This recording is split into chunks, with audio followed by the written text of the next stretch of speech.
सूचना की अवधारणा, अनुप्रयोग, विश्लेषण, संश्लेषण या मूल्यांकन करने की बौद्धिक प्रक्रिया है। राष्ट्रीय शिक्षा नीति 2020 का प्रस्ताव है कि समालोचनात्मक चिंतन को बढ़ावा देने के लिए अनुभव जनित अधिगम को प्रोत्साहित किया जाना चाहिए। क्वेश्चन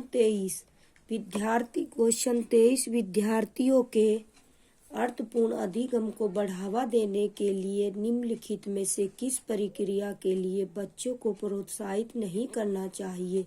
इसमें आगे नहीं करना चाहिए, ध्यान से देखें। ऑप्शन ए अन्वेषण और प्रयोग, ऑप्शन बी परासंज्ञान, ऑप्शन डी चर्चा और बहस, ऑप्शन डी निष्क्रिय श्रवण। इसका आंसर होगा, नहीं है ना, तो इसका आंसर होगा ऑप्शन डी निष्क्रिय श्रवण। Option D.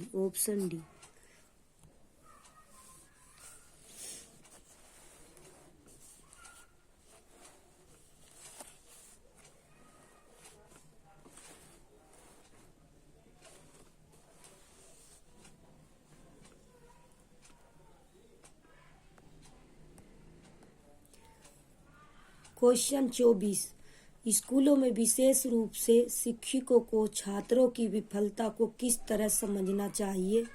ऑप्शन ए छात्रों की कमजोर शैक्षणिक क्षमताओं का प्रतिबिंब, ऑप्शन बी शिक्षक की कमजोर क्षमताओं का प्रतिबिंब, ऑप्शन सी एक व्यवस्थागत मुद्दा जिसमें स्कूल को शिक्षण प्रणालियों पर प्रतिबिंब करने की आवश्यकता हो। इसका आंसर होगा ऑप्शन सी। इसका आंसर होगा ऑप्शन सी। एक्सप्लेनेशन स्कूल और विशेष रूप से शिक्षकों को छात्रों की विफलता को एक व्यवस्थागत मुद्दा जिसमें स्कूल को शिक्षण प्रणालियों पर प्रतिबिंब करने की आवश्यकता को समझना चाहिए। असफलता वांछनीय लक्ष्य नहीं मिलने की स्थिति है और इसे सफलता के विपरीत के रूप में देखा जा सकता है। छात्रों की विफलता के कई भौतिक, बौद्धिक, विविधतापूर्ण, भावनात्मक और सांस्कृतिक कारण हैं। विद्यालयों में छात्रों की विफलता इसलिए होती है क्योंकि शिक्षण ढंग से नहीं किया जाता है। यह उनके लिए सार्थक है और स्कूल प्रणाली व्यक्तिगत प्रणाली को पूरा नहीं करती। क्वेश्चन 25 बच्चे सहन सिद्धांत या वैकल्पिक अवधारणाएं बनाते हैं क्योंकि उनकी सोच बड़ों से काफी नीचे होती है। ऑप्शन बी वे कोरी पट्टी हैं, ऑप्शन सी वे सोच वाले प्राणी हैं जो दुनिया के साथ बातचीत करके ज्ञान का निर्माण कर रहे हैं, ऑप्शन डी उनकी सोच अतार्किक और तर्कहीन है। इसका आंसर होगा ऑप्शन सी। इसका आंसर होगा ऑप्शन सी।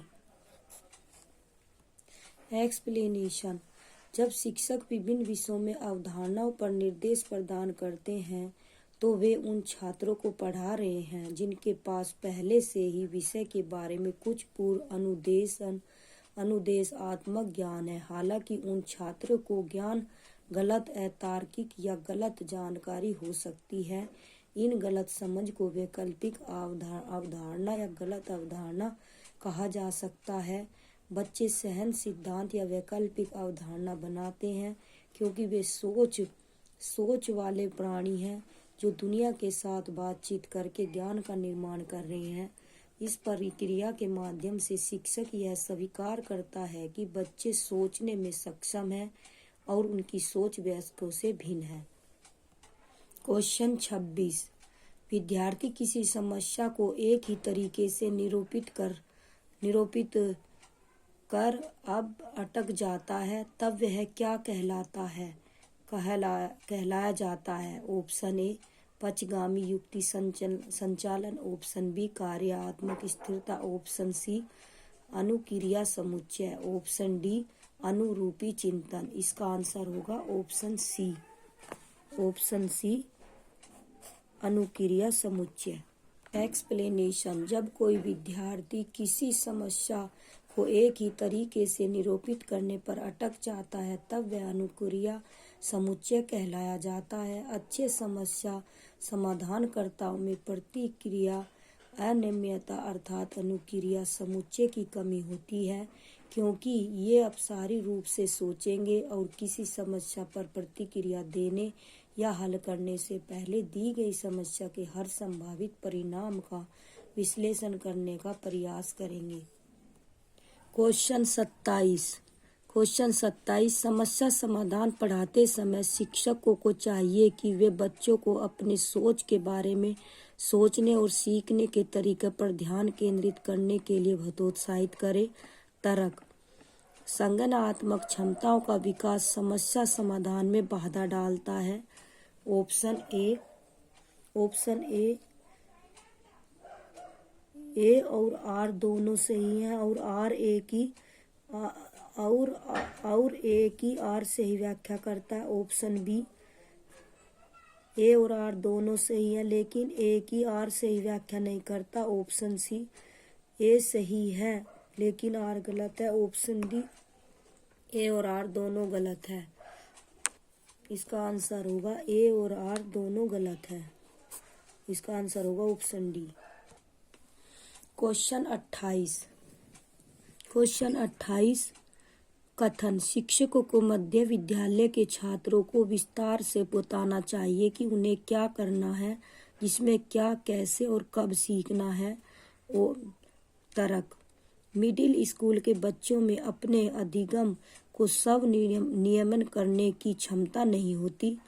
सही विकल्प चुनें। ऑप्शन ए और आर दोनों सही है और ए की आर सही व्याख्या करता है। ऑप्शन बी, ए और आर दोनों सही है लेकिन ए की आर सही व्याख्या नहीं करता। ऑप्शन सी, ए सही है लेकिन आर गलत है। ऑप्शन डी, ए और आर दोनों गलत है। इसका आंसर होगा ऑप्शन डी। इसका आंसर होगा ऑप्शन डी।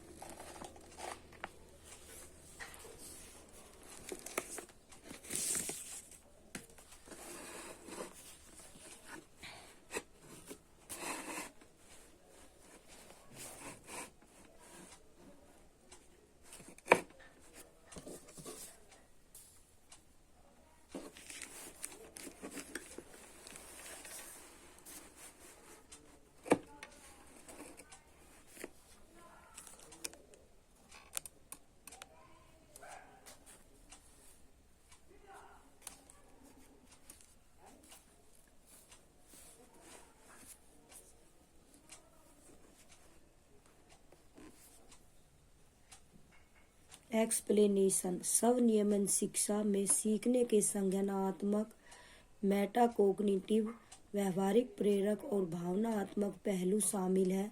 शिक्षकों को मध्य विद्यालय के छात्रों को विस्तार से बताने की बजाय उन्हें उनके स्वयं के ज्ञान का निर्माण करने में मदद करनी चाहिए। उन्हें क्या करना चाहिए, जिसमें क्या, कैसे और कब सीखना है, यह नहीं बताना चाहिए। मिडिल स्कूल के बच्चों में अपने अधिगम को स्वनियमन करने की क्षमता होती है, अतः ए और आर दोनों गलत है।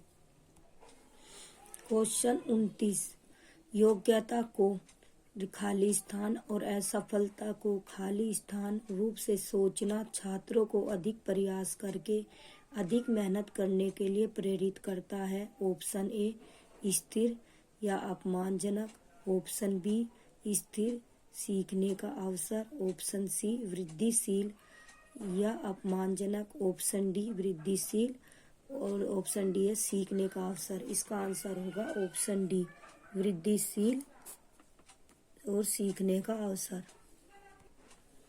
क्वेश्चन 30 निम्नलिखित में से कौन सा कारक सीखने को प्रभावित करता है।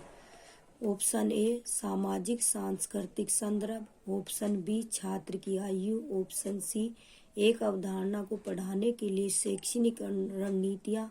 ऑप्शन डी, छात्र की क्षमता के बारे में शिक्षक का विश्वास। इसका आंसर होगा option A C, option B C, option C A B C, option D A B C D. इसका आंसर होगा ऑप्शन डी। इसका आंसर होगा ऑप्शन डी।